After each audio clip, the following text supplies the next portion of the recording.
G'day YouTube, Warbles on a lot here.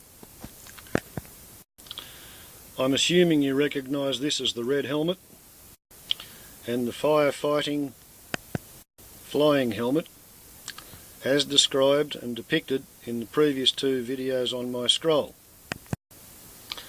Because as the joke goes, this one generally indicates that the person who wears it never picks up a firefighting backpack or uses a rake hoe to make a fire line, largely because they're far enough up the hierarchy that they're too busy remembering who's in what fire truck, where they are, who's about to run out of water and needs a refill, who's been on shift for 12 hours and could do with being relieved, and who's got a flat tyre anyway. There's better things for them to do than get out there with a backpack, so they tell other people where to go with the rake hoe. Whereas the people who wear this helmet, the firefighting flying helmet, they generally don't feel that they need to have a fire truck full of water with pumps and hoses to go out and confront a fire. They like a helicopter and a chainsaw and a backpack perhaps with a bit of water in it, and a drip torch and a rake hoe and a brush cutter and a leaf blower, and they cut a fire line and they light a backburn and then they get extracted by winch. So the two helmets are generally issued to and worn by totally different individuals, different types of personality. Generally, when you're young enough to be fit enough to get a raft helmet, you're not old enough to have the experience to qualify for a red helmet.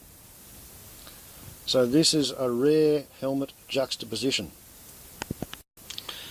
which I managed to photograph with a mobile phone last time I visited my son's place and peered into his bedroom and saw what was on the table. I was only mildly surprised that he didn't have them in his car, because usually that's where his quick response gear is. Of course, there's many and varied historical explanations for how he comes to have both of these helmets, but perhaps the funniest one, and the one I enjoy the most, is the astrological explanation.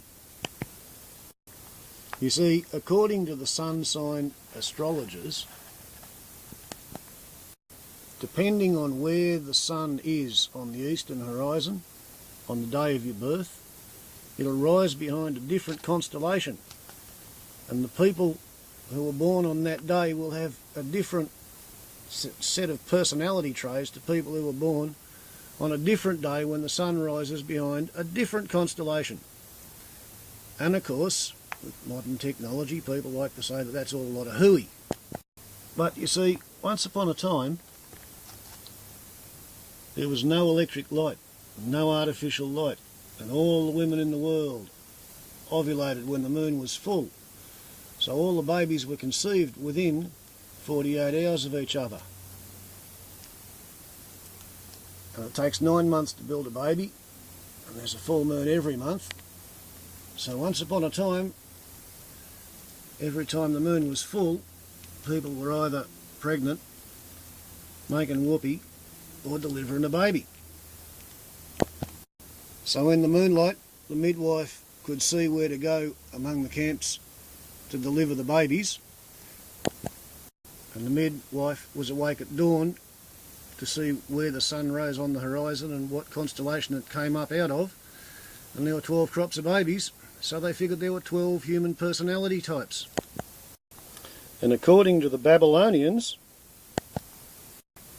the babies born in the first week of June are born under the constellation of Gemini, i.e. Castor and Pollux, the heavenly twins, and therefore people born at that time have two different personalities, and they are in fact two people in the one body, and they can alternate, switching between one another.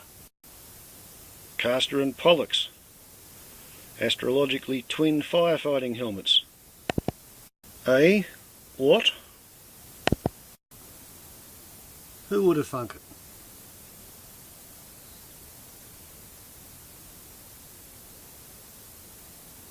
I'm sorry if that offends any deeply reductionist scientists, but it was just so bemusing I had to share it with you. Warbles on a lot to YouTube. Ciao.